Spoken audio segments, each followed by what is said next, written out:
Oh, it is Monday night, and we are back. It is hashtag Real Race Talk, the Revved Up Sports Show from Chile, Texas. Bobby, cities are about to close down. It's like we could tell a story here. If you're not from here, I've got a lot of folks that are coming to Texas, coming to Houston for some work stuff. And I'm like, you guys better be ready because shit's going to close down. Airports are going to be closed. HEB is going to be out of bread. HEB's closing early. I saw that. Closing at 8 o'clock, opening up at 10 o'clock. Yeah. So if you are here, if you are in Texas, and I just saw this right before we came on, I know here in Central Texas, what we're going to be dealing with is from 2 to about 5, we're actually going to have snow falling, but it's not going to warm up till like noon. So it's going to stick. So it's going to mess some stuff up. That's for sure. Hell, I'm off tomorrow too. Hey. I got a text earlier. It said the office is closed. So I thought for sure we'd have a telework day since we telework a lot. And then lo and behold, got the text message. The whole place is shut down. Treat it like New Year's Day. Do not work. Well, you know. So I can go play in the snow tomorrow morning. I'm going to be curious to see what actually happens around here because you never know. You never know. And now they're actually doing, and this is the way things work for you guys that are checking in around the country, probably on X is where you're checking in. If you're just catching this show, the way things work in Texas is they always miss the forecast, right? I mean, it's always doom and gloom, and then everybody's pissed off because it doesn't do what it's supposed to do, whether it's rain. The one thing they never miss is heat, because when they say 105, well, they actually do miss it, Bobby, because they say 101 and it's 105 is the way that works. But what happens around here is they tell us how bad it's gonna get, and then jack shit happens. That's the way it happens around here. Well, first they said it's going to get bad, then they said it wasn't going to get quite so bad. So I think we're going to be somewhere right in the middle. It depended on kind of like watching a video. It just depends on what you saw, anywhere from 2 inches to 5 inches. So it just came through, and I watched some of the Houston forecasts there on YouTube, and they said that there was going to be up to 8 inches in Houston on certain parts, depending on if you got caught in a snowdrift. So yeah. My company is sending all of their executives and store managers and district managers and all this from around the country, from 9,000 some odd stores to Houston tomorrow and Wednesday. But hell, the airport shut down tomorrow. I know. Hobby, both of them are shut down. Going to be a mess. Because they ain't got no ice equipment to de-ice the planes. Oh, man. Well, I can tell you driving in from don't have enough equipment to de-ice the planes. Yeah. Driving in from Tulsa yesterday, I got into Texas. I was probably about 50 miles into Texas, and they were already putting down that, what do they call it? I don't know what it is. The road treatment or whatever? The stuff they treat the road with. It's coming. It's coming. So we'll see what all we get out of this on a Monday that has us blowing and going here with hashtag Real Race Talk with weather. The story as we dive in. Real Race Talk, and we lead the show with weather. Yeah. And it's so many different times that you talk to people around the country and you talk about this stuff that's supposed to happen, and it's like that's it. You're worried about an inch of snow. It's like, dude, you ain't never been here. It's a whole different thing over here when this stuff happens. So it's like the heat, and that's where people don't understand heat. It's like when you talk to the folks in the states up north where they're like, oh my God, it was horrible. It got up to 89. I'm like, 89? it's like that when we wake up around here in the summertime. Hell, that's our Christmas forecast is high 89. Yeah, yeah.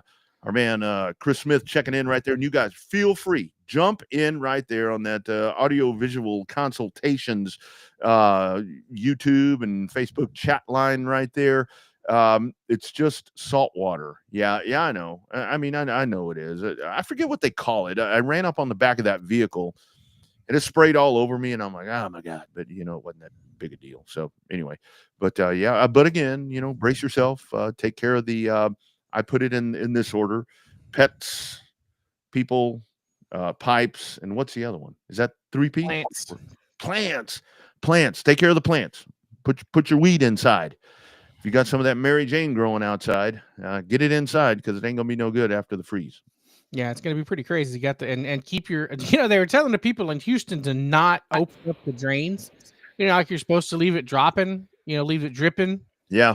Apparently, if a city that big has everybody in there dripping their faucet, it's going to release the pressure of the system, and it's going to require a boil water notice because it'll release the pressure too much.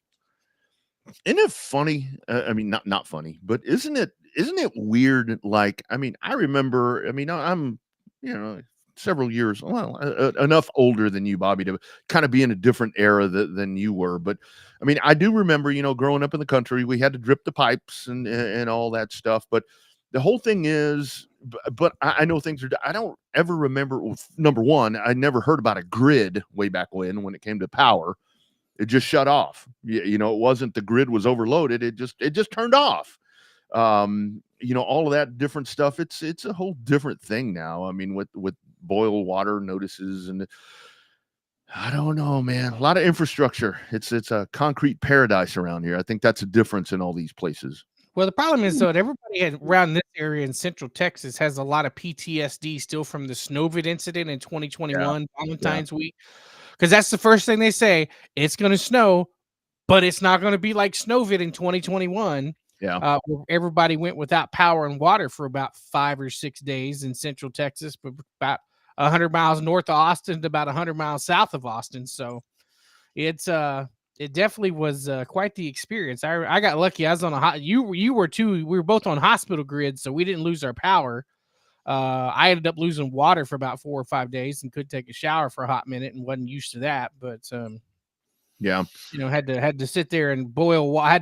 I lost 2 shrimp pots because of that, because we were having to boil snow water to give us water to flush the toilets. So that was a mess. I mean, that was my draw. My one of my drains in my shower is still clogged up from all of that years later. Yeah, that was. So, I mean, the biggest thing that I remember from that was we upstairs at the house, we've got a big garden tub, with a whirlpool. We don't use that. I mean, it's kind of one of those things to where I've used it one time. I used it one time after I ran a marathon. I went in there because I had to get some, you just wanted to kind of get your bones kind of back in place. That's the only time that I use it. I absolutely refuse to sit and bathe in my own filth, for crying out loud, is kind of my thought on that. But so that tub hadn't been used in forever. And when all that was going on, remember, like you're saying right there, I mean, you fill the bathtub up with water just in case you needed some of that.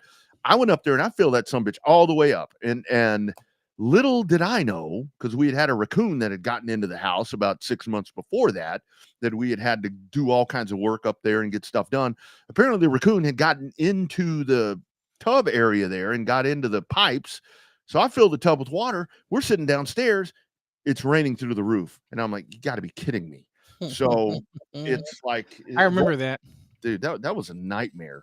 That was a nightmare. Almost as bad as the time years ago where I fell through the roof in the attic trying to do something up there. We had a leaking AC system and racked my nuts where, right between the 2x4s, coming. I fell through the roof. And the kids are laughing. Boy, I'm really glad that y'all are getting some entertainment out of this. I'm glad they didn't, when you think of all the dumb shit that's happened to us over the course of the years, a lot of that wasn't on tape and video like it is now. So that's damn good news now.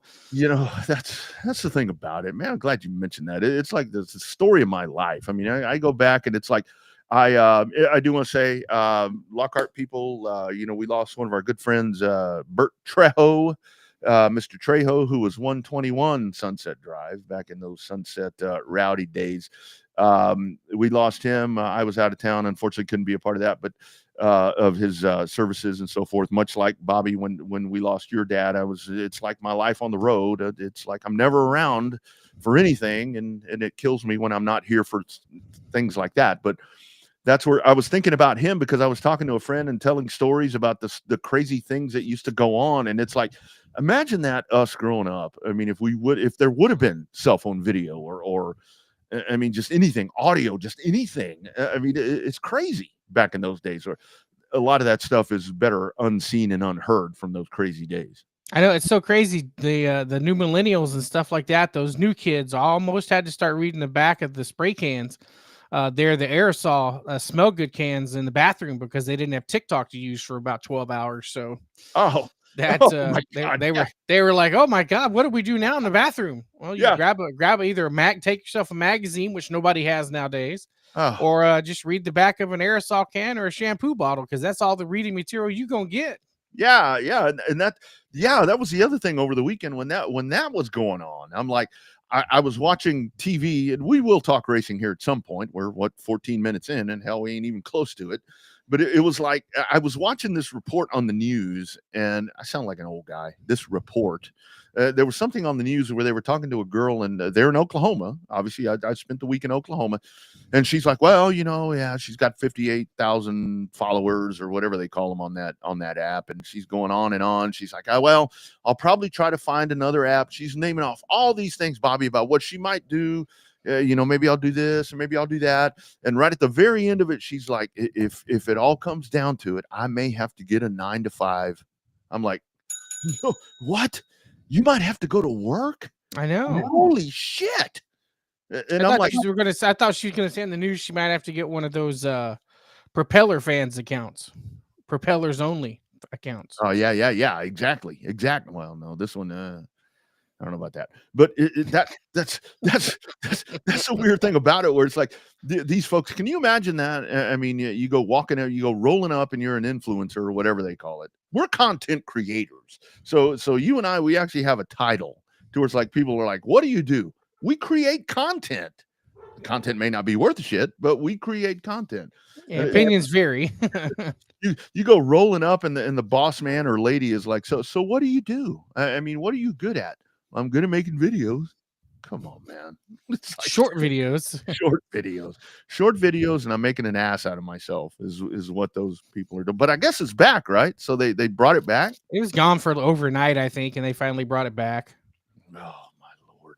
Except for the people that deleted it. Apparently, if you deleted it, you can't get it back. Or I don't know. I don't have one, so I don't really keep up with it. I only know one person in our text group that's got one. So obviously, the better half is on hers all the time. So whatever. It is what it is. Now, that guy that you're talking about in that text group, I don't know what he's going to do to pass the time, because I swear that's all he does.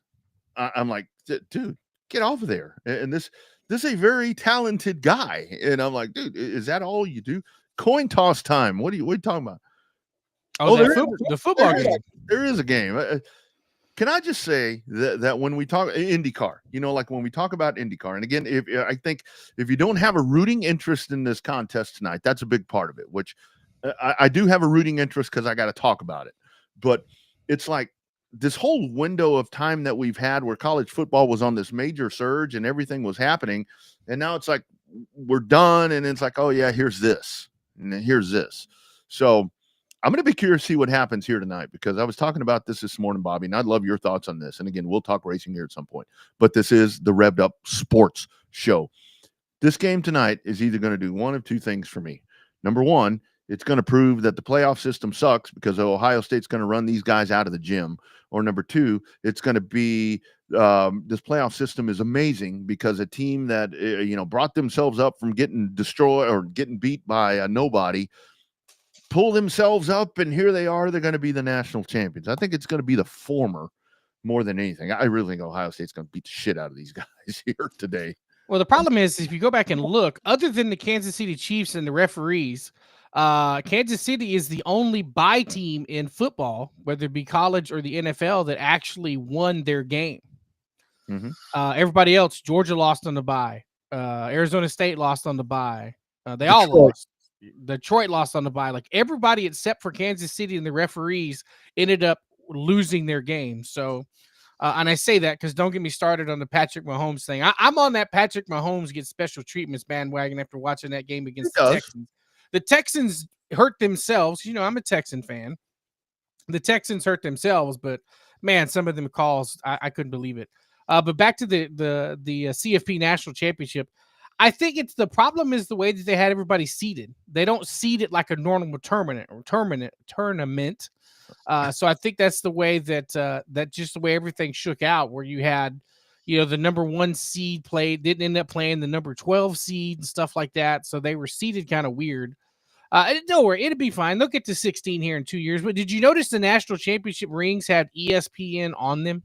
No, I didn't see that. Yeah, the national championship rings have ESPN at the bottom on the front face of the ring. Well, you know, they're a partner in this, and I mean a lot of what you're doing right Partner here. my ass, they're driving the whole bus. Well, yeah. So, I mean, that's part of that right there, where this is all being set up. I mean, that is the thing. I mean, it's going to be 16 teams, and I mean that there needs to be some tweaking, and I saw, you know, there have been a couple of good games in this playoff. I mean, involving Texas. I mean, I happen to think that the Ohio State-Texas game was probably the national championship game because, I mean, I love the Notre Dame story.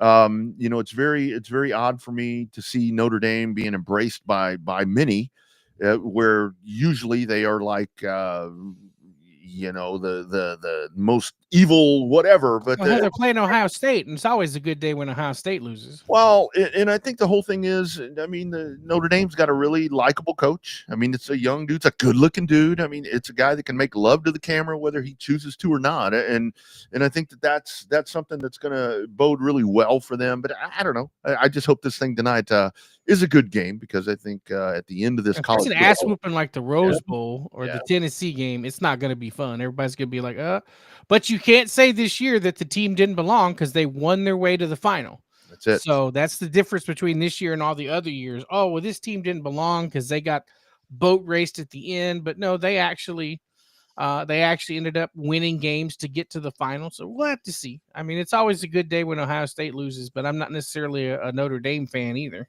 Yeah. Tim, that'll be the last straw for me. There are a lot of reasons that I try to jump off the Dallas Cowboy bandwagon. But I mean, that right there, it's going, and it may work out. I mean, I may regret saying that if he comes in and turns it into a winner or whatever, but it'll continue to be the clown show that is the Dallas Cowboys. I mean, that right there, if Jerry makes that move, and if he makes that call, because I know that Prime is going to take that job, if he gets that phone call, I don't care. You know, Prime's talking about with Shedeur Sanders, where, well, you know, I don't want to coach if I'm not coaching him. Well, if he stays in Colorado, he ain't going to coach him, because Shedeur ain't going to be in Colorado no more. And I don't know what the move is going to be right there, but I do think if Jerry makes that call, he's going to jump on it, and it's going to be a circus. Well, McCarthy's not going to the Bears, so that changes things. Yeah. You know, suddenly that shitty ass Detroit game plan is making more and more sense now as the wheels have started to fall in place. And I'm sorry, Detroit. I know people love Detroit. Our man Steve Sims is probably the only true Detroit fan that I know, other than Chip Brown, a friend of mine with Horns 24/7. Those are true Detroit Lion guys. Aaron Glenn leaves, and if he leaves, and now Ben Johnson's going to a rival, the crying coach over there, he's going to have a hell of a time. He's going to have a hell of a time keeping that train on its rail. But damn, he's done a great job, though. Well, he has, and good for Detroit. I mean, I can tell you. But so why are people not? Why are people not? You remember Terrell Owens when the Cowboys, and I'll also say Lamar Jackson. Why is the whole narrative of Lamar after yesterday? Well, Lamar did his part, which he did, but they lost again. If that's Dak Prescott, can you imagine what's going on today, Bobby? Well, here it is again. They lost. Baltimore lost. Problem is that tight end Andrews is really good at what he does. He's a clutch player, but he just was not very clutch yesterday. Because you knew I even called it. I was over at the in-laws house. I'm like, watch, they're going to toss it to the on this 2-point conversion. They're going to go toss it to the bottom to the tight end right here on the bottom, number 89. Sure enough, they did, and then he just plumb ass drops it. So Yeah. that's okay. I didn't care who won that yesterday as long as they found a way to beat the Kansas City Chiefs. That's all I cared about. Well, I noticed your new Kansas City helmet behind you. You like that? That was a gift. I mean, because now, I mean, I spend so much time in Missouri. I've even got I'm wearing my Chili Bowl shirt today, and I'm not doing this because I came back from there. I'm wearing this because I'm cold. We don't turn the heat on in this house. I mean, it's got to be really, that Snowvid that we were talking about, Bobby, I think we finally turned it on day 3. So yeah, it gets cold around. Yeah. I'm kind of digging Kansas City. I mean, it's hard to not root for a winner. You know what I mean? It's gonna no, it wasn't from Milton. Wasn't from Milton. I saw Milton on Facebook. He was gonna order a Little Caesars pizza. It's gonna cost $11, and by the time did you see that delivery fees and all that? It's gonna be $24. Come on, Milton, just go out and get it, dude. It ain't that cold. Go get it. I mean, it's not yet. There's no ice on the road yet. Yeah, it ain't that cold yet. On the show in about 6 minutes, we're going to talk to Owen Pittman. He's going to join us from the South Texas Race Ranch. We'll get his thoughts on what may be going on in his world. So we'll talk about that as we venture in here once again after a Chili Bowl, after Speed Fest. Bubba Pollard, Bobby, that guy right there. I was kind of checking in at different intervals there as that race was going on, and I did not think that Bubba Pollard was going to win that race. It seemed like every time that I looked, it was Cole Butcher there on the point for the longest time. But I mean, when it's all said, another one. What is that? 4 in a row. 4 in a row for King Bubba. And when it comes down to it, I mean, that's just, we look at all the great race drivers that you look around the country. And again, you're going to dive into the, folks are going to say the NASCAR guys, the Formula One. Obviously, Kyle Larson is a guy that is just amazing. But Bubba Pollard is just that's a special talent right there. And I love that because he's just Bubba Pollard's just like you and me. I mean, you and I both talked to that guy. Yeah, and just a regular dude. Just a regular dude. Just a regular dude. It's like I got to tell you, one of the proudest moments that I've ever had is standing around in Pensacola, and I'm standing there, I get a hit on the shoulder, and I turn around, and Bubba Pollard's standing there and hands me a 24 ounce beer. He's like, drink that. I'm like, all right, that's cool. So he's just a regular guy, But he hangs down there in the hood during the Snowball Derby. Mm-hmm. You go down in the hood. He's down there by that big bonfire and that big DJ trailer down there, the big long white trailer that stays there all year. Yeah. So that was a lot of fun hanging. He's just sitting there. It's 12 o'clock. He's got a race at high noon the next day, and down there drinking and partying with the rest of us, just like those old school NASCAR guys. Mm-hmm.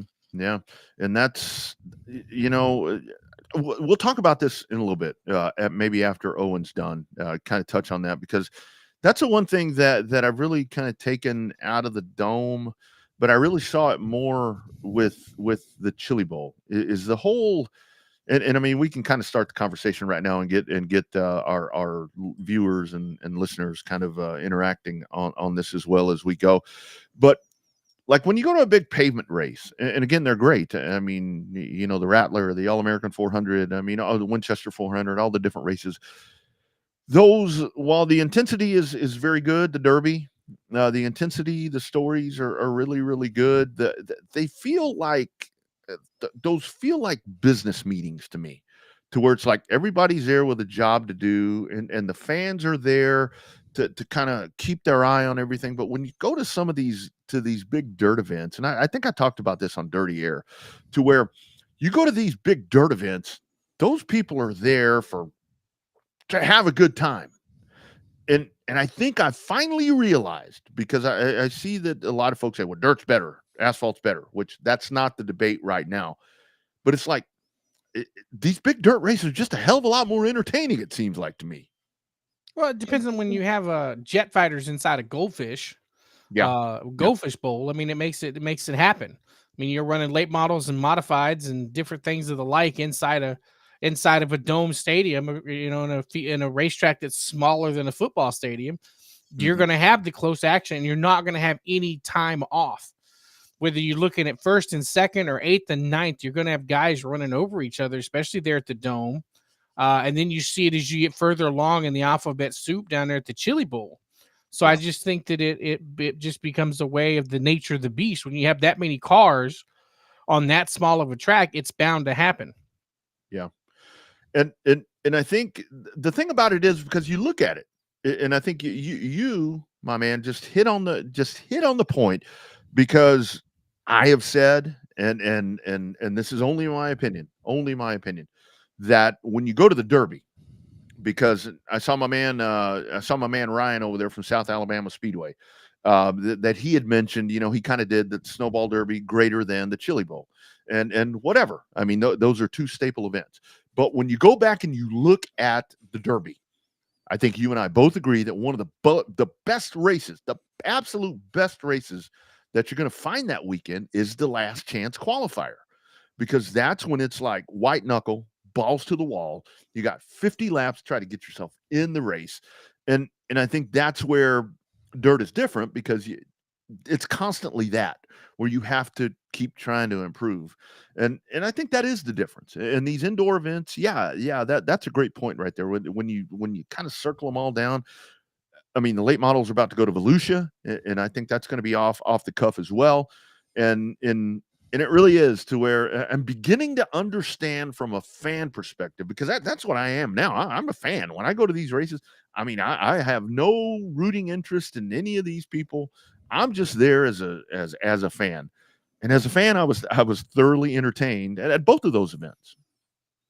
Well, I think that it's part of its perspective, because then when you're in there as a fan, you don't concentrate on much on the little things on the operation side like we have for the last 25 years. Exactly. When we go somewhere, you're like, God, this is too much dead air. Oh, God, this guy said that, or why are they doing it this way? Yeah. You sit there because you're on the operation side so much, doing what we do with announcing and all that stuff, with sometimes the race management type of deal. But still, I think that it's different when you look at the aspect of a fan. Hell, I may end up going to COTA as just a fan this year, depending on what everything shakes out. But yeah, I think that when your mindset changes, you're able to kind of come through and have a different view. A 5,000 foot view versus the magnifying glass view. So I also think that it's kind of nice when you go in as a fan, because you don't have anybody asking you questions. You're like, oh hell, I don't know. And you can actually legit say, hell, I don't know. Yeah, well, and I don't care. It's one of those things where even in kind of with the Chili Bowl thing, the other thing or other topic of conversation that I wanted to touch on is that something that we talk about a lot on this program with the whole streaming aspect. Well, we had that again. We had another streaming incident on Saturday where Flo was running that event, and they had a problem. And it frustrates me it frustrates me a lot that I saw a lot of people immediately going to social media, Facebook especially, to where it's like, come on, Flo, you're killing me here. You're doing whatever. Odds are, if you're watching that event, if you're watching the Chili Bowl, subscribe to Flo, that you like Flo Racing page, right? What did Flo do? As soon as they saw the problem, they go straight to YouTube. Free. It's right here. Here's where you go. And it stayed on the whole time. They didn't. Now, except having to preview it, I think they didn't have enough time to change the graphics, because they kept saying, check out the free preview the whole time. But when I flipped over there at the beginning of the first B main, by the time I got home and was able to watch it, they ended up, it had 55,000 people watching it live. And that was for the Bs. There's no telling what it ended up being for the A main. Yeah. But I will say the downtime between the second B main, the track prep, and the A main this year for the Chili Bowl was a lot better. Yeah, it was. Normally, man, you're dragging ass on that deal, and you're like, you text back and forth and can read 3 or 4 chapters in a book like AJ Brown on the sidelines at a football game. But it's like, you sit there, but this year seemed a little different. Although a little bit more content and stuff, but I mean, that is Flo's Super Bowl. Oh, and absolutely. for it to quit working in the middle of their Super Bowl on the day that it matters the most, that's rough. But then again, we've been there. Shit happens. Of course. And the whole thing is where, and I posted this, in the most respectful way that I could, the other night, because I'm sitting here I'm sitting there watching this, and I'm like, oh, okay, people, quit complaining. Flo has told you where to go. Quit sitting here saying, well, if you don't get this fixed, Roscoe P. Coltrane. Click the link. It's right there. Just quit bitching. Fix it. If you can if you figure out how to get on your smart TV to get to the Flow app, you can get on your smart TV and go to the YouTube app. It's simple. They give you a damn code, QR code. Click that shit. Go. It's like, it's the immediate bashing of, I don't care if it's Racing America, Flow, IMCA TV, whatever the hell that's called, and Race on Texas. I don't care. Quit beating them up. If you really want to watch it that bad and they're telling you where to go, just go. Just click it. And then if you're going to bitch about wanting a refund, send them an email. Don't put it there. I mean, these streamers are these streamers are giving you a service. These streamers are saying, and for the folks, I saw some folks where it's like, well, the Flow price is outrageous. Well, if I saw somebody in Michigan post that the Flow thing is, the price is too much, whatever. Okay. So what's it going to cost you to drive to Oklahoma or fly to Oklahoma for 7 days, 5 days, whatever it is? I mean, just watch it. They're telling you where to watch it. It's right there for free. I don't know, man.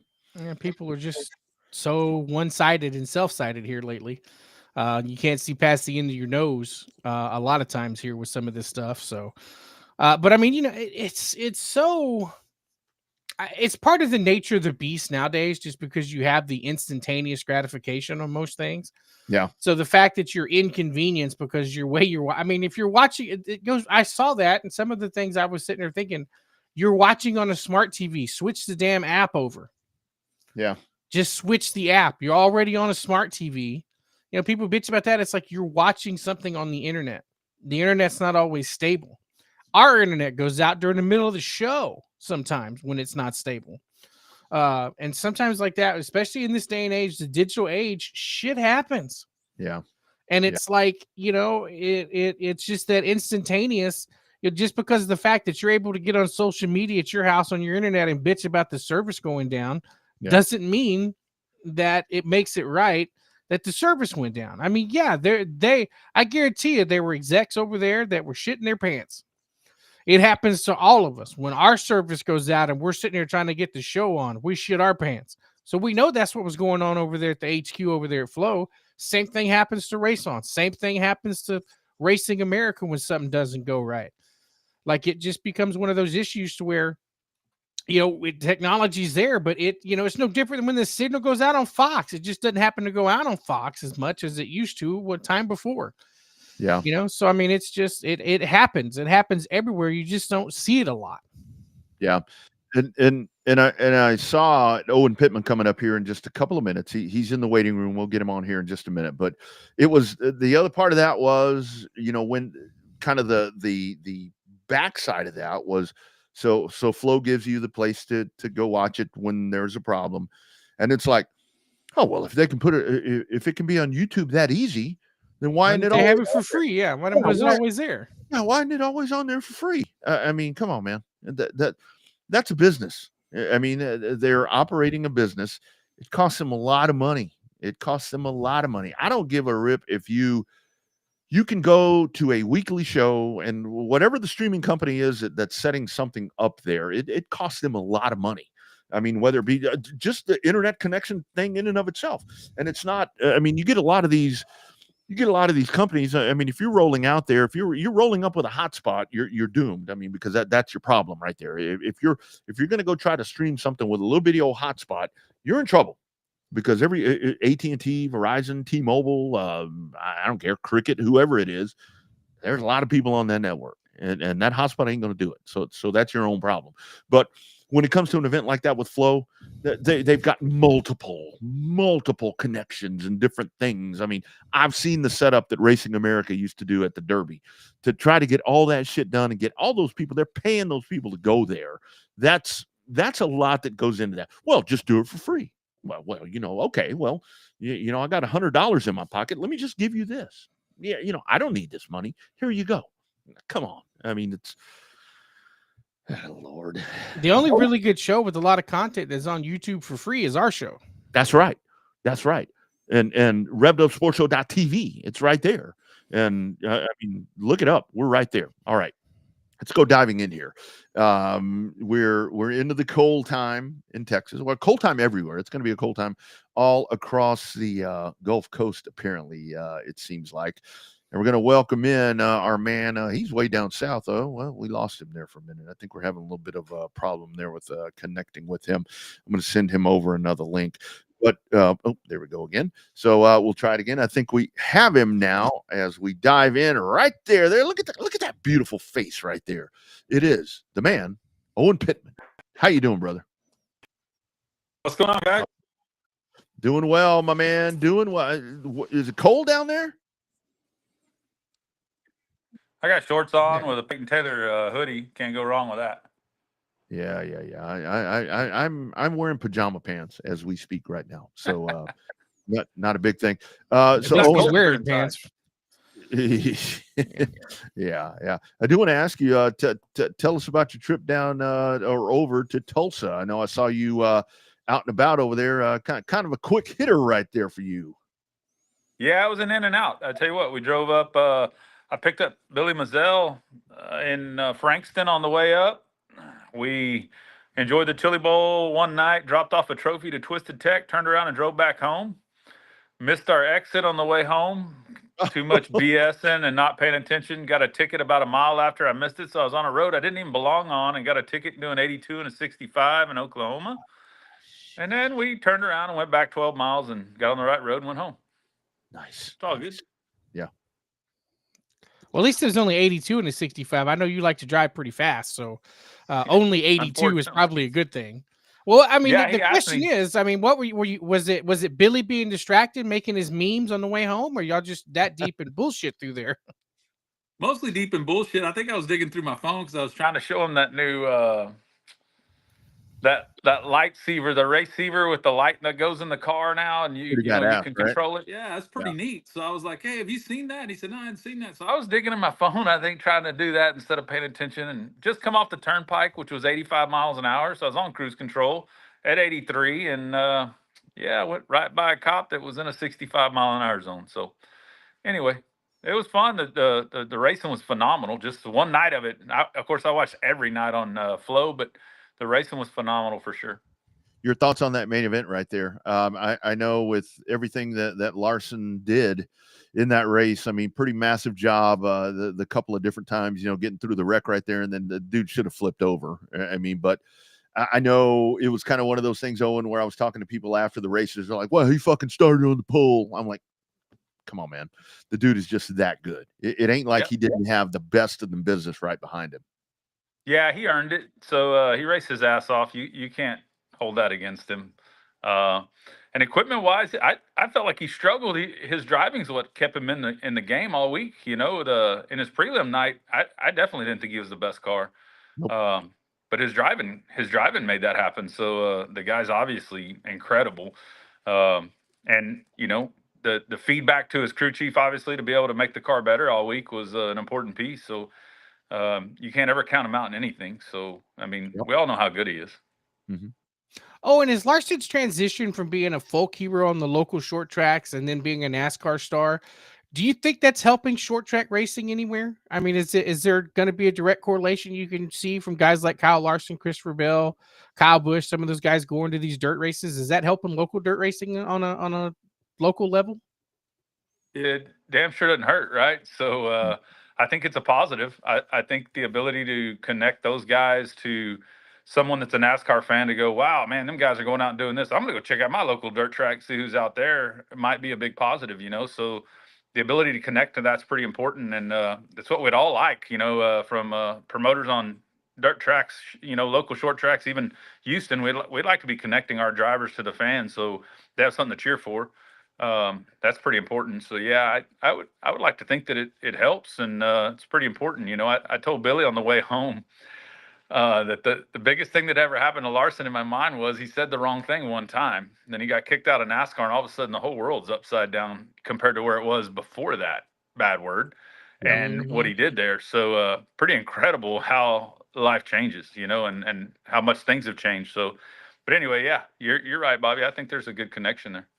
Yeah, it really is. And it does remind me a lot of like in the pavement days, when you had, the Allison brothers and Darrell Waltrip and these guys, Butch Lindley. I mean, these guys that would go off and run big asphalt races. I mean, it really did. I mean, because when you go to these races, Chili Bowl, for example, I mean, you can't just walk up. Kyle Busch is there. You can't just walk up and bullshit with him. But I mean, it is, you're like right there within eye shot of him. You might get to shake his hand, you might get an autograph and all that. And I think that is something that's pretty important that I'd love to see, because with pavement, Chase Elliott does it, William Byron, these guys are getting better with doing that, to where I think that's where pavement does need to get better, that they need to draw those guys in and kind of let them be one of the people, let them be one of the people. I think that's something that's kind of missing a little bit. Yeah. I always had a story where we got done at the races one night there. We went to the Waffle House in Tulsa, and Tony Stewart and his crew chief and two ladies who were with him come walking in, sat down in the booth. And it was just us, me and three other guys, just there having a good time at the Chili Bowl. And then they all walk in, and one of the guys with us kind of starstruck. We were like, dude, they're just here to have breakfast like us. So let's leave them alone. And all right, yeah, okay. And we waved at him on the way by, and then Tony Stewart was like, have a good night, guys. That was the end of it. But it was pretty cool to see Tony Stewart in the Waffle House. I'd imagine after most NASCAR races, he's in a helicopter going somewhere way far away. He's not hanging out at the local Waffle House, in my opinion. Oh, and I got to tell you guys, Bobby, I got to tell you guys one of the best things that this past week that I was there. So Tony's dad, Mr. Stewart, and I'll finish that here in just a second. He comes walking up. I get to meet him. We're sitting there talking, and he's telling stories. He's talking about Tony as a dad and talking about Leah and all these different things. It's like he's known me for years, just sitting there talking. I introduce myself. He says my name 3 different times as we're conversing right there. So as he's walking off, he's departing, I'm like, Mr. Stewart, it's been a pleasure talking to you. And he's like, hold on, son. Number one, he called me son, so that makes me Tony Stewart's brother. So he's like, son, Mr. Stewart died many years ago. You call me Nelson from here on out. I'm like, that's pretty fucking cool right there. I'm like, that is pretty cool. Pretty cool. Oh yeah, we've always joked. Me and Mike Riley set up next to Sammy Swindell's parents one night in the rowdy section over there years and years ago, and it was the most awkward thing I've ever done at the Chili Bowl, is sit next to Sammy Swindell's parents, because everybody's booing Sammy and cussing him and saying the F word and sorry, yes. They all hate Sammy, and we're kind of sitting there. We know who they are, so we're keeping our mouth shut. We didn't even cheer for nobody. We were just like, what do you do now? And we always joked that Mike Riley, he sat there and talked to him all night. He's been invited to Thanksgiving dinner every year, but awesome. Yeah, pretty cool. Chili Bowl's neat. You get a lot of different experiences there. Something else. Well, speaking of racetracks, obviously you're here for a big reason tonight. We'll transition over back to local short track racing with the reason that you're probably here tonight. I mean, I know Rodney knows, but tell us about you got the Chili Bowl down. Now you've got your promoter hat back on and working on the stuff down at the race ranch. What you got to share with us about the race ranch? Yeah, we got a big season lined up. I'm pretty excited. The schedule's pretty solid. Pretty excited. I've done a ton of work trying to get this schedule where I want it. I'm going to go to one real quick, Rodney, on the whole Stewart deal. Yeah. I got a call that I was pretty excited about. Pretty awkward today, but I don't know if y'all ever been driving along and Ken Schrader calls your cell phone and you kind of go, oh, okay. So you answer it and Ken Schrader says, hey, Owen, how's it going today, man? How you feeling? Wow. I'm good, sir. How are you? Yeah. Oh man, I'm great. And he said, hey, I want to come down there on, I think it's March 21st.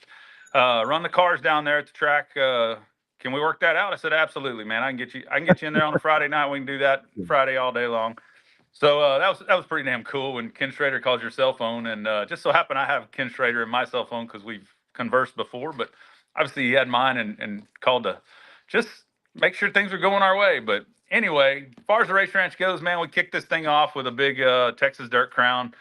You should have, there you go, the Texas Dirt Crown. Thanks to Chris Walters and Nathan Moore and all they're doing for that event. That's going to be a great event with those the Elite Outlaw 410s both nights to kick this thing off. late February, early March, as early as we could get it, really, without worrying about weather too much, Then we roll right into another big event with the Dwarf Car Nationals.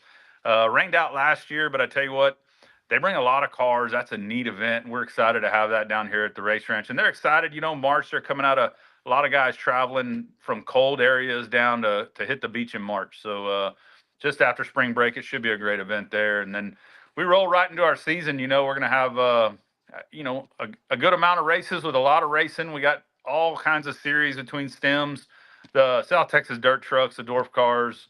We're doing some 1,000-to-win factory stock. You'll notice we only have six factory stock events on our schedule. They're all big paying events.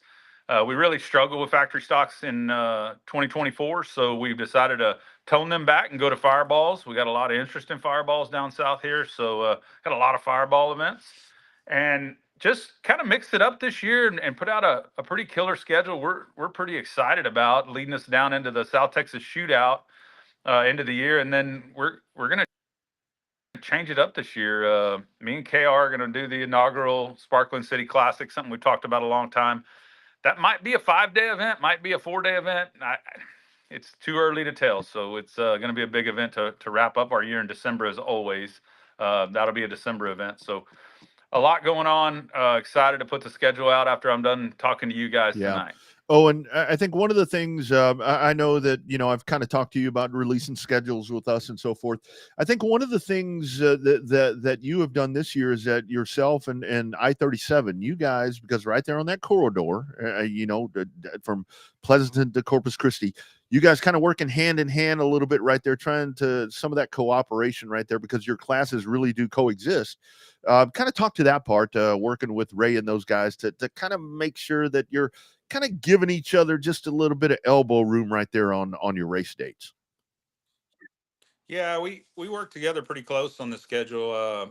I think we had 6 dates originally on top of each other when we both penciled down a schedule, and we both just worked to clean those up to get to where, hey, I'll do this one, you do that one type thing, and get it narrowed down to where we're not racing on top of each other.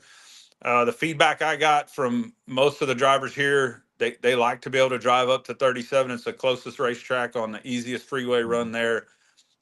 So that's kind of where they wanted to go. So I just said, yes, sir. And went that direction, called them guys, said, hey, let's try to work together and make the best for both the racetracks we could possibly make. So that's kind of where it fell. That big sprint car event, 410 sprint car,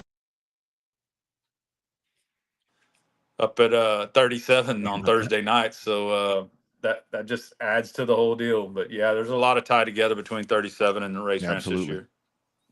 Well, I think that's something that's missing across the country. Obviously, you got the racetracks in Carolina doing that North Carolina Promoter Association or Racetrack Alliance thing they've got going. So I think it's not unheard of for racetracks to work together when it benefits both racetracks. But you talk about the stress, or I'm assuming there's a lot of stress when you have all these series trying to get their schedules out, like Stems and SUS and some of those other ones, trucks.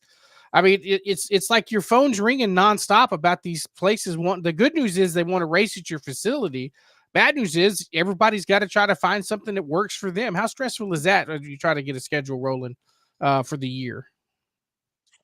Super stressful, super difficult, just because you're constantly penciling dates and things, and we're not just sitting around waiting on the phone to ring. So as we're running around in the truck or doing something, working, whatever, we're going, oh man, here comes a call from the dwarf cars, call from the sprint cars, call from this.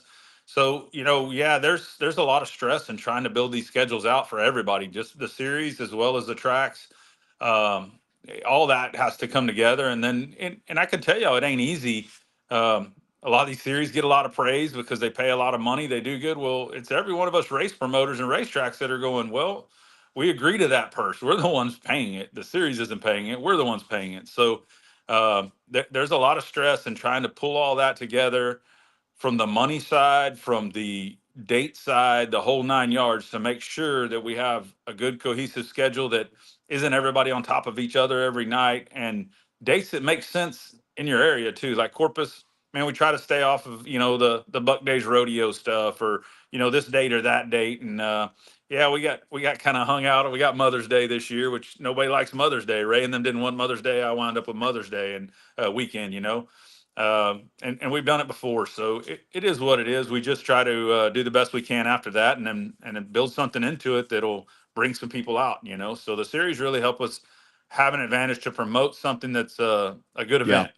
So that's the beauty of the series. It gives you something than just regular racing. Hey, look who's coming this week. So. It should be good. And Owen, kind of, because I know we have a lot of folks that are checking in, may have just found the show for the first time, and they're not familiar with what you do there in Corpus and Corpus Christi, Texas. That's all right. We got him here. Corpus is kind of one of those things where I've always said, obviously, I say it like a broken record with the legacy that is Corpus Christi racing. But it's one of those destination things to where people can go down there and they can turn it into a weekend. I mean, you can catch a big race down there, go stay at that Holiday Inn. You got a racer's rate and go to the beach, go along, go check out the bars, all that good stuff. I really think that racing in Corpus Christi is kind of at a point right now to where the race ranch has really energized that fan base down there again, because it's pretty electric each and every time. Just a damn regular Saturday night show, you got folks pretty fired up each time they head to the ranch. Yeah, I'd like to believe that. It was we've had good and bad, right? Promoter right there. I always tell Owen, I'm like, dude, this is a pretty good show, and he's like, it ain't worth shit. I'm like, damn. Yeah. Yeah, so no, I mean it's good and bad, right? So we struggle with the beer license this year, and there's a big promotion behind that. For instance, we do a lot of different stuff. So we had our probably largest crowd I could ever remember in being involved at the race ranch since 2004, 2005 timeframe to kick off last year. So I kicked it off, and I'm going, holy cow, man, this is going to be the monster season of all time, and it kind of just went downhill instead of uphill from there, unfortunately. And nobody's fault, really, just how things worked out. And we had some great racing after that as far as the crowds went. And it kind of dwindled. And we had some beer license issues that they're still trying to work out that affect it, man. I tell you what, people like dollar beer. They like some of the stuff we do here. So we have to circle our wagons and make sure we continue to do that stuff and make this place the best it can possibly be. And there is a lot of competition in Corpus. So, whether you got, hockey, baseball, semi-pro baseball, semi-pro hockey, and just lots of stuff to do. So you have to constantly work at promoting what our game is and what we can put out that people will enjoy. And like I said to Bobby earlier, I think the series add a big deal to that. It's our chance to showcase something other than just normal night racing. And our normal night racing is killer, but the series, if it brings people and then they see the normal night. So lot of opportunities. And I tell you what, the deal is we just got to keep our head down, focused on how do we promote and make this the best it can possibly be every single Saturday night, even during regular race season. It just isn't about those big events. It's every single Saturday night we are open. It's a lot of work to try to make sure it's the best it can be.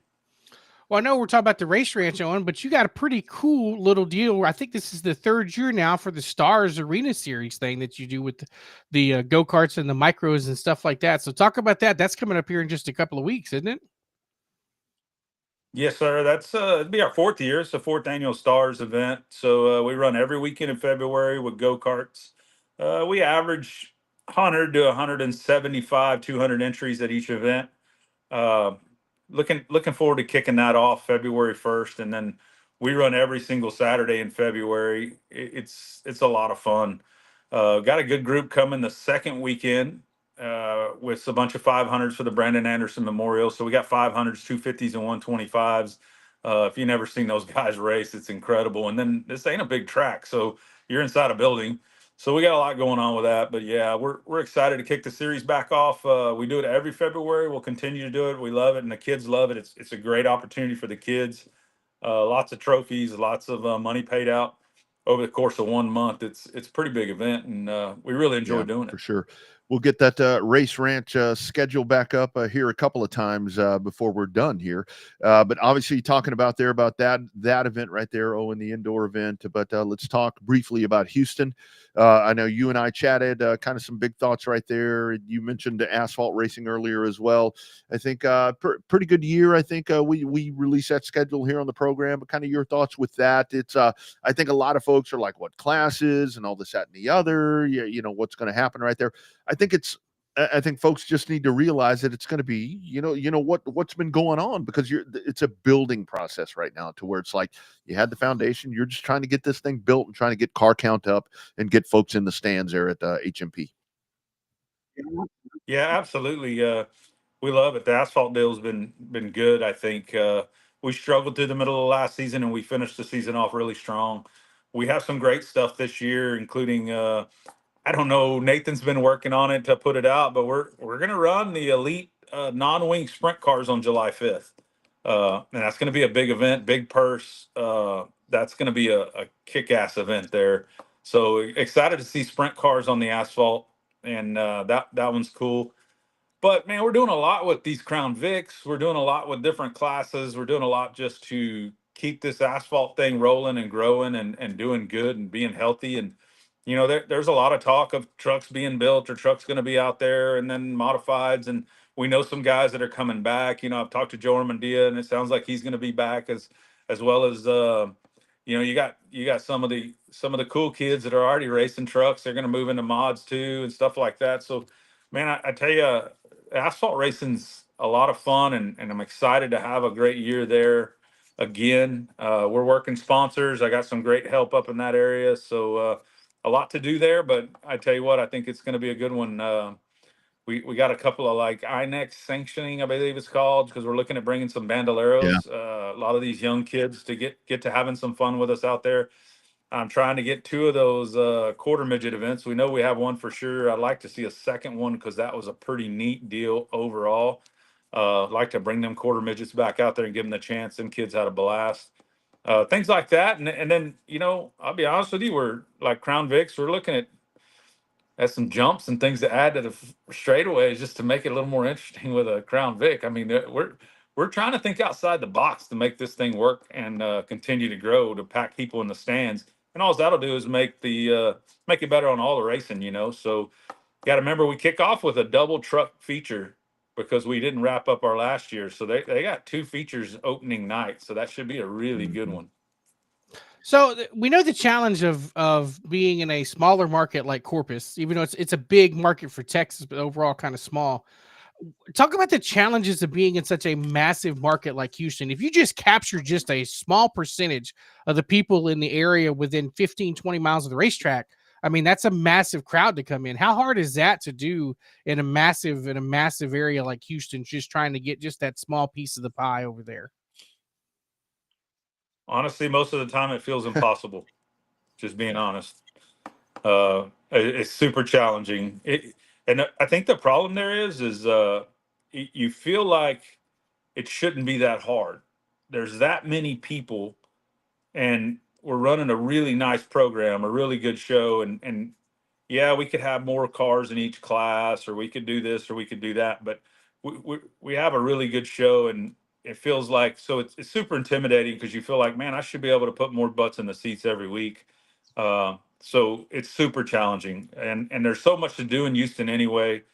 And we got to keep our head down. And the nice thing about Houston, there is some sponsor money. There's some good money to be made in Houston to help the program and keep it moving forward. So I'm looking for everything I do in Houston's a longevity piece. It isn't about this week or next week. It's about 5 years from now, still being there doing this with Dean and working together. And we got a great relationship that I think we can build and continue to be there 5 years from now. We just need racers to accept it. I mean, accept it, build stuff, come race with us, and then don't give up. We saw some pretty good cars, some pretty good outlaws and different things that ran with us half the season. Then they disappeared. Then they all went to the snowball. And it's like, well, man, how come we can't keep you guys all coming? Why do y'all want to drive to Florida and not Houston? That's a real struggle. That's hard to understand, Bobby. Honestly, it's kind of like, how do I get more butts in the seats, no matter how much advertising I do or promotion we do, or something tricky that might work really good in Corpus, right? And we're going to try some Easter egg hunts and do things like we do here that actually draw huge crowds there. But some of that we tried didn't work the same. Just didn't work the same. So trying to find that promotion every race to put butts in the seat is absolutely a challenge, even in that market. Yeah, and Owen, lastly, kind of the one thing that you've mentioned tonight that I think is so important is you can talk about whether it's dirt or asphalt. I mean, let's just say hypothetically that you had a Cars Tour race at H&P, which that in and of itself is going to sell itself. Sprint cars in Corpus. I mean, whatever the case right there. So much of this is when you have a big event, I mean, it's going to bring people in because they're going to come because they follow the series. It's the regular races. I mean, it's the weekly shows, bi-weekly, whatever the hell it is, once a month, whatever it is. Those are the shows where it's really incumbent upon us as, whether we work for the track or do shows like this or fans, racers, to go out there and tell people, look, this week we have a race. It's not the World Crown 300, but we have a big race event that's going to be happening because every race is a big race in this sport. And I think that's where we need to like put this charge out to our race fans and racers to where it's like, you need to help us sell the regular events because that's the ones where we need people to show up for.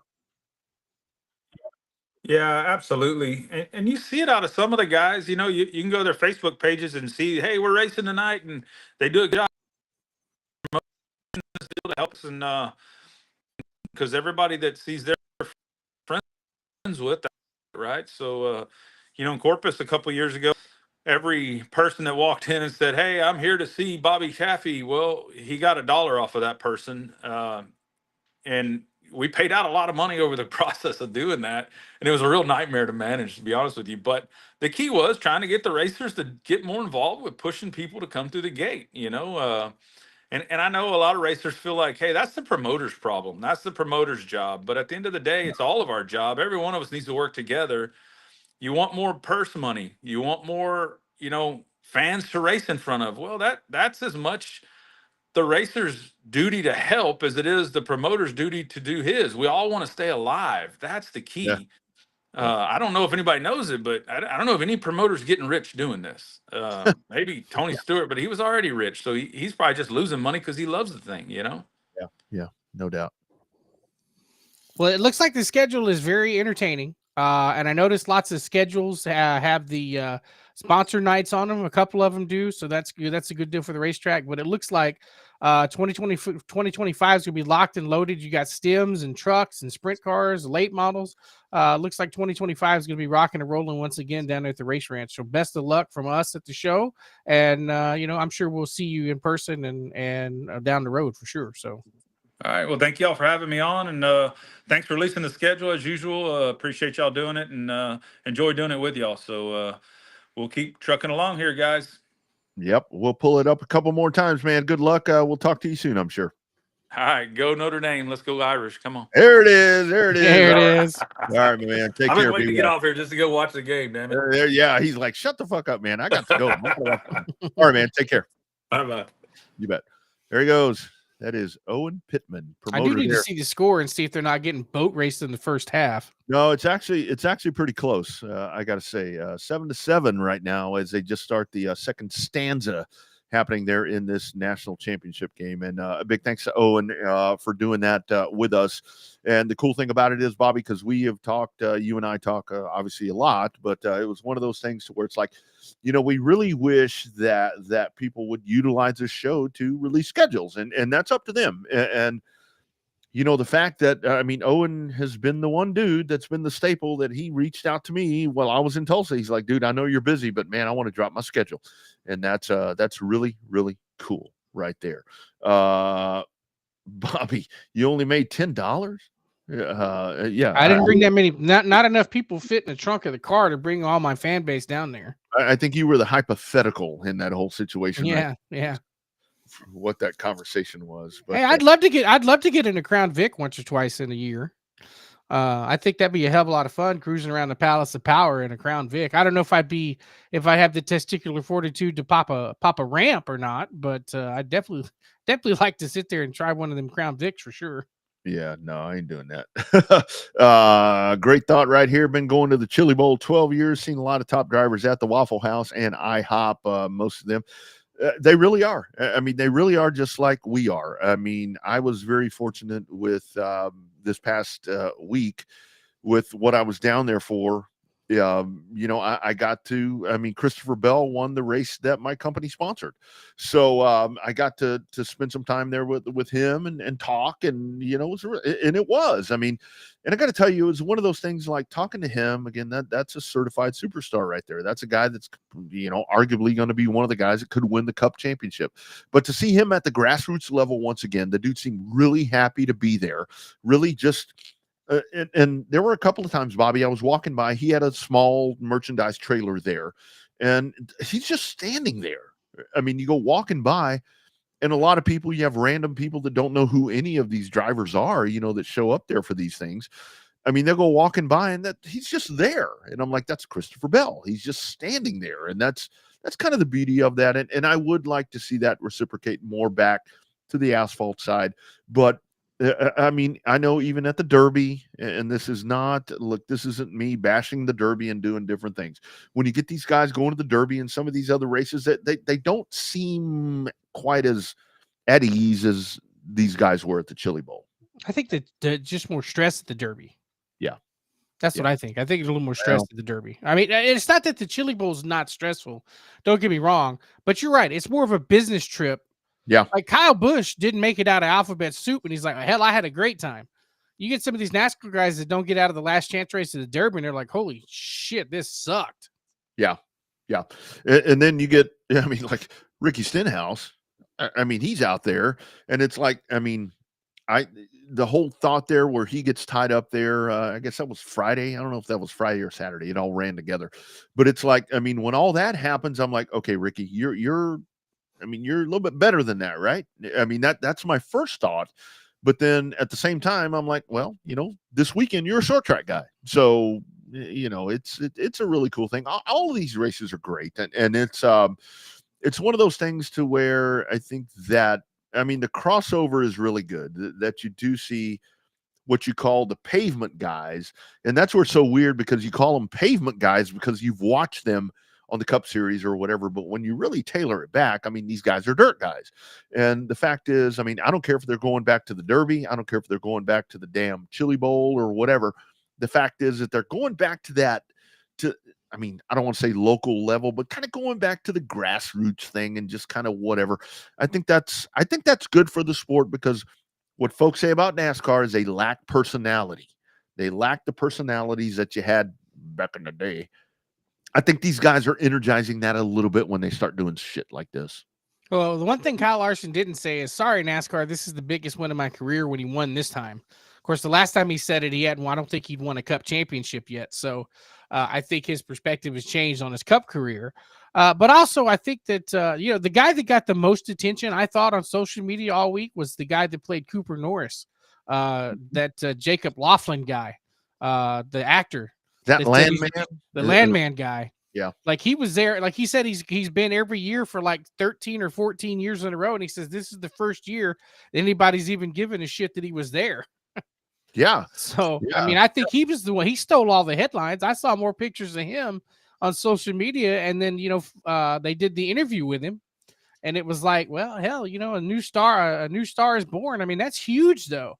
Somebody you see on a multi-million-dollar TV screen ends up being just another one of those guys, just a regular dude like us, just sitting there trying to drink his Mick Ultra and trying to watch the races at the Chili Bowl, not get too much dirt in his beer. Yeah. Yeah. And that's, that's the other thing right there with that event. I mean, because you see it, and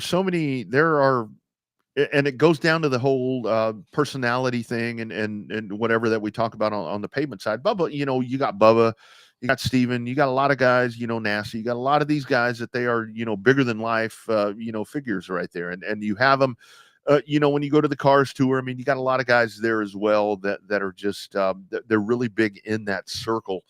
But when you go to these dirt events, I mean, you see these different guys, Tanner Thorson. I mean, there are just so many imposing figures and folks that just travel miles and miles to see their guy or lady. I mean, Katie Bryson. I mean, there are people that just travel around to see this. And I will tell you, the one thing that watching the flow thing, watching these drivers, some of these drivers that go down there and the pit reporters and doing all these different things. For a lot of these guys, if it doesn't work out for them in racing, you got some pretty damn talented people wielding a microphone around there. Those guys are really, really good. I mean, there were a lot of really good pit reporters I saw this weekend. I like the guy that during live action flung the bird out the left-hand side of the window at full speed because there's a little extracurricular contact going half of turn number 2, I think what it was, down the back straightaway. So never a dull moment at the Chili Bowl, but definitely one of the races that I've got to get to. Obviously, I've been to the Derby. I need to go to the Chili Bowl and may try to get to the Dome in St. Louis and, some of those other bigger races. So it'll be a lot of fun. I got another, 364 days to worry about how to get there. So yeah. Chili Bowl, definitely one where I think folks need to kind of get there just to experience it.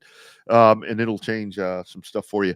We talked about Volusia coming up as Speed Week's getting ready. You're going to have New Smyrna that's going to be firing off as well.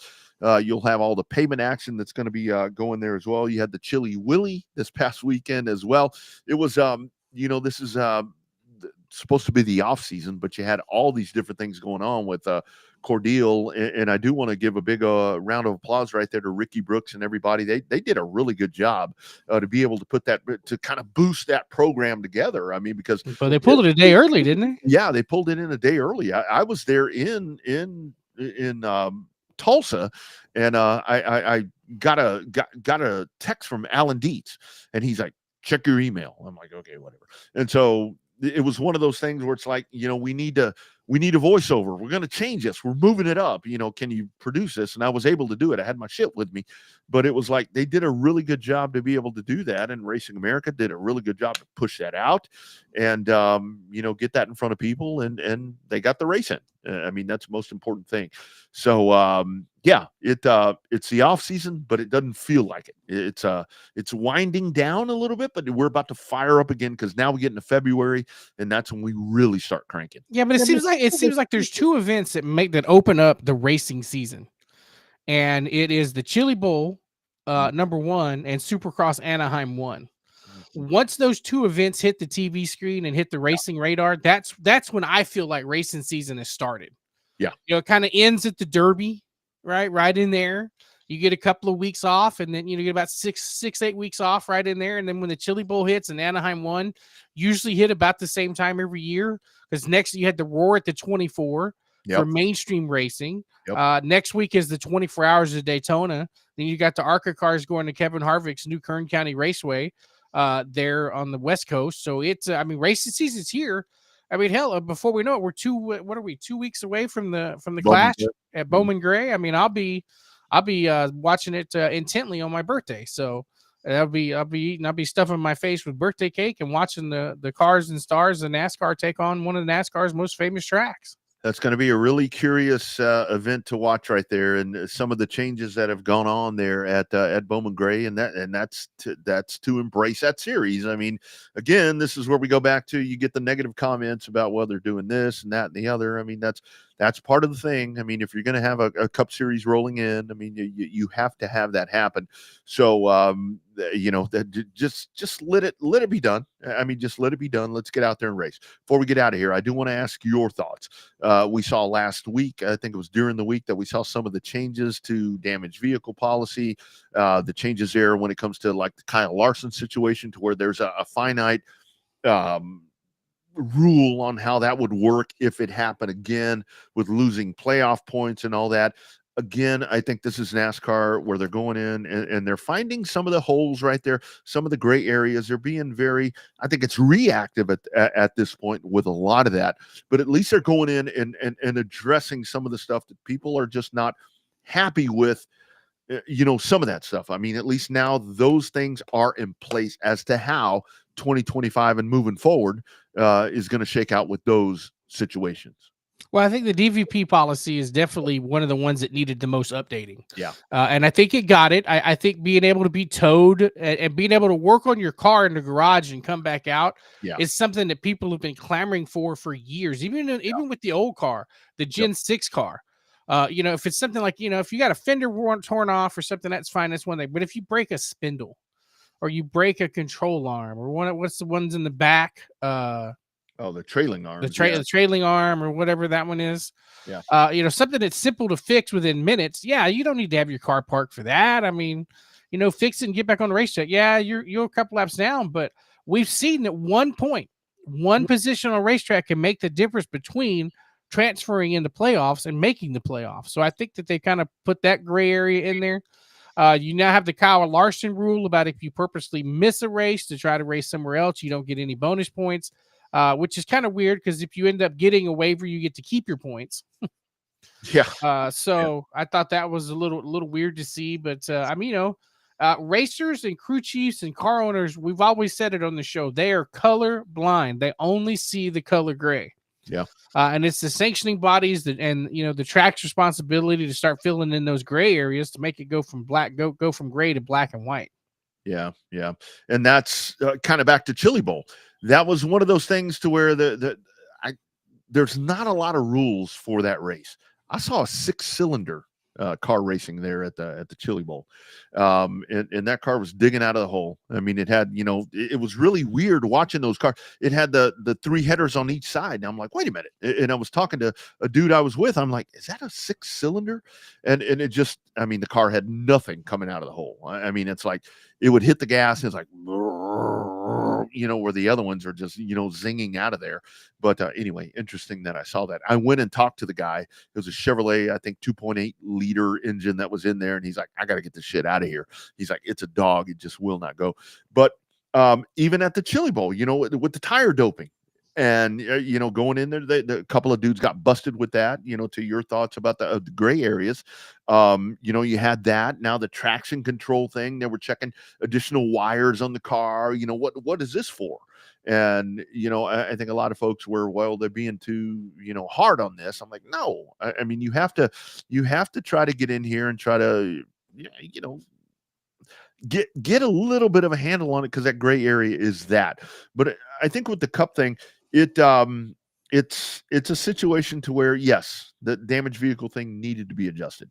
What we saw with the Larson situation, it's always one of those things. We talk about the NFL and how the rules have changed, and with the Chiefs and all that. With the Chiefs and protecting the quarterbacks, why is that? It's the Tuck rule. It's a Tom Brady rule. It's all that. There's one incident that kind of charges everything and makes it happen.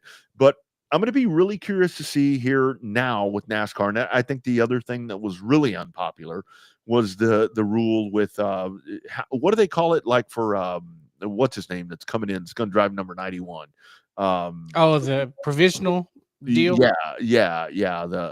They still said there's a chance he's going to miss that race. I don't see how, but I don't know how. I mean, he should get in. And I see people, it's like, well, you want to talk about accomplished drivers. What about Jimmy Johnson? He's still on a team roster. That's why that is like that. I mean, if Jimmy Johnson was not the owner of a team or wasn't a part-time driver, I think that would be a different thing. I'm not the biggest fan of that rule. The other part, when it comes down to when you start talking about charters and teams making races and all that, other than the Daytona 500, when do you have a surplus of cars trying to get into a race? You don't feel the fucking field. Yeah. So it's like we get worked up over little things that are, the end result really not important, like the flow thing. They told you where to go watch it. So I don't know. Let's go to Bowman Gray. Let's get racing. I'm tired of talking about all these different things that piss people off all the time. Apparently, it pisses me off too. I'm getting all worked up. Well, I mean, somebody's going to get pissed off regardless of what we do. So yeah. So anyway, great program once again for our friends over in Texas. I'm going to find it right there. Right there. There is your South Texas Race Ranch 2025 schedule. As Bobby mentioned right there, you got some good dates in there. You got a lot of variety. I mean, there's a lot of things that are going to be happening in Corpus, kind of working hand in hand right there with I-37, which is over in Pleasanton, right there in that I-37 corridor. What's that? That's about 120 miles apart. Something about like 2 that. hours. Yeah, a couple hours. Yeah. About 2 hours, depending on which side of Corpus you're on. Mm-hmm. Yep, absolutely. And I pulled this up a while ago because I did want to, I pulled it up by mistake, but that is your South Texas IMCA modified schedule that's going to be coming up. That dropped last week, adding Heart of Texas Speedway. You've obviously got Cotton Bowl, Texana, I-37, and the race ranch. And I really think that that's something that's going to be cool, kind of working out right there. I like the addition of Waco. I talked to Kevin Rogers over the past week, and he's like, this is something we really want to break this thing out. I saw some folks saying, well, you need to come to Kennedale. You need to do all this, that, and the other. I saw some other folks saying, well, Kennedale ain't got a problem with IMCA modified racing on a weekly basis, though. That's exactly right. That's exactly right. And you don't want to go in there and try to step on their toes. And the whole thing is, I've seen some of the conversation with the back-to-back where there's lots of travel involved right there. Yeah, I mean, it's a lot of miles. The two Waco races followed by an I-37 race and a race ranch race. That's going to be a challenge. That is a lot. But, the folks that sit here and say, well, I'm going to race, I'm going to do this, that, and the other. Well, there you go. I mean, that's part of the deal. I mean, that's part of the deal. I mean, if you want to race, they're handing you a schedule with venues that want to have you there. You need to find a way to get there.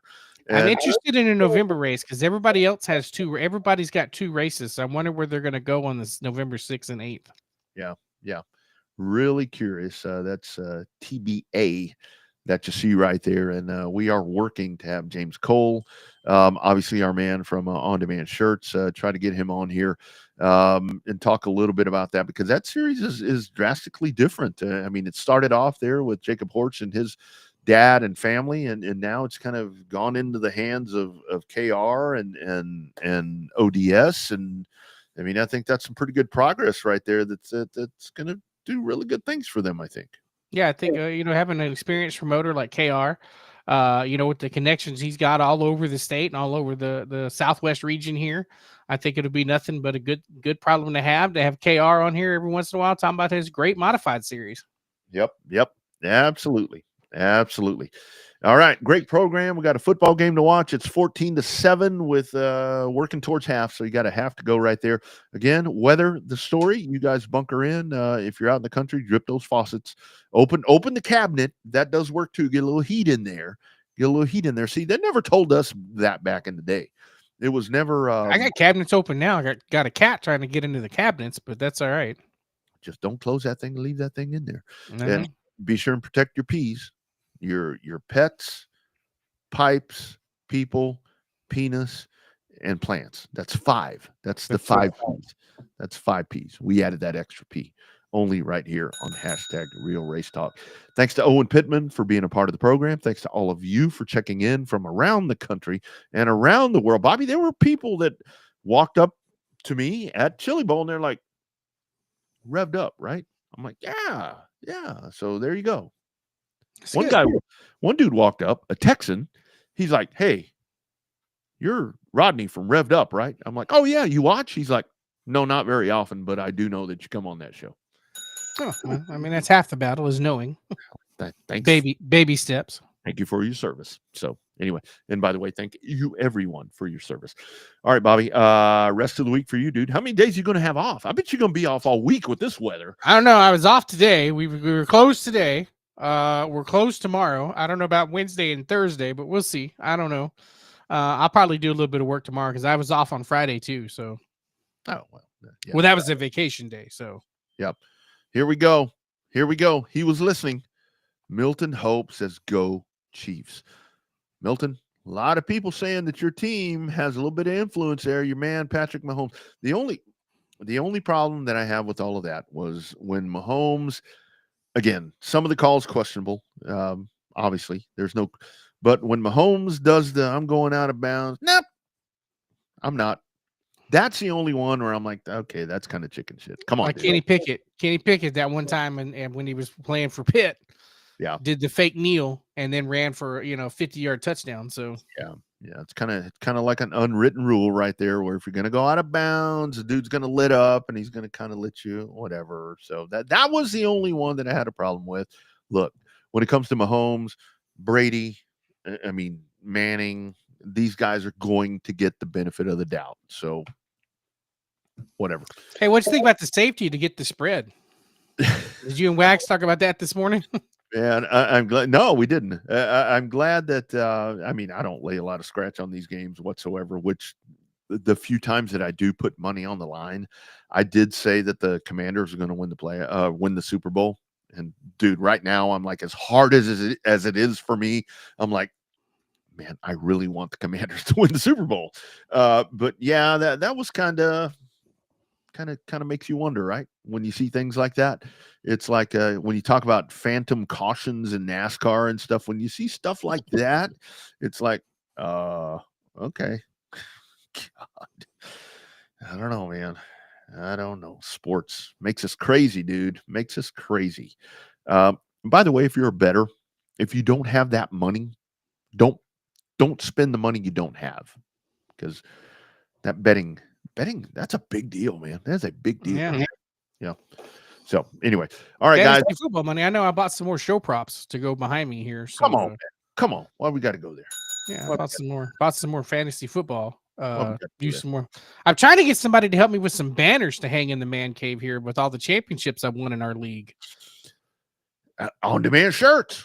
I mean, you need to call James Cole. I guarantee you that James Cole can probably get you anything. James Cole, 317 Awards can probably get you banners, trophies. They'll get you all that. Yeah, no, I guess I need to reach out with the racing resources, huh? Absolutely. Yeah. They don't care if it's football, choir, whatever, they will take care of you, all those folks. Really, really good stuff. I've seen some of the on-demand shirts the couple times that I went down there to tour the facility, and they have everything in there. You would the ballet. I saw some ballet shirts in there. I'm like, James, what is that? It's like, that's one of our customers. So yeah, they'll take care of you, man. They will take care of you and take care of all of you. All right, guys. Everyone along the coast here, everywhere. I mean, be warm, I guess. And send us your pictures of your race cars in the snow. Oh, yeah. Race car pictures. But tag them. We'll tag us, or we'll make a post for it about showing us your race cars in the snow, and that'd be kind of fun to see because it doesn't happen along the Gulf Coast all that often. Yeah, that's right. And as we mentioned, we had a post. I think it was on Facebook too, where it's like, look, if you have a racetrack that, Owen dropping his schedule here with us for the Race Ranch, and once again, there it is.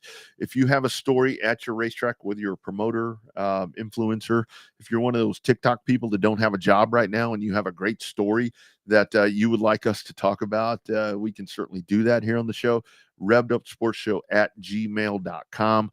We would love to showcase your track. You have a story from your racetrack. You have a driver that really has done exceptional things and overcome odds and doing different stuff. I mean, we would love to talk about it right here on the program. And there's going to be a lot of reach. There's going to be a lot of people. I'm looking at this thing right now.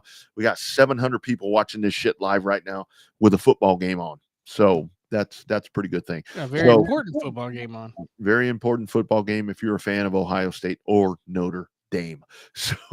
So we'll do it again next Monday, 6:30 p.m. Central, 7:30 Eastern. We'd love to have you back on. Be sure and check us out on the socials. Showtime Bobby Chaffee. He is down south in the cold. I am Rodney Rodriguez up north in the cold in Texas. We'll see y'all next week. #Real Race Talk. It is the Revved Up Sports Show.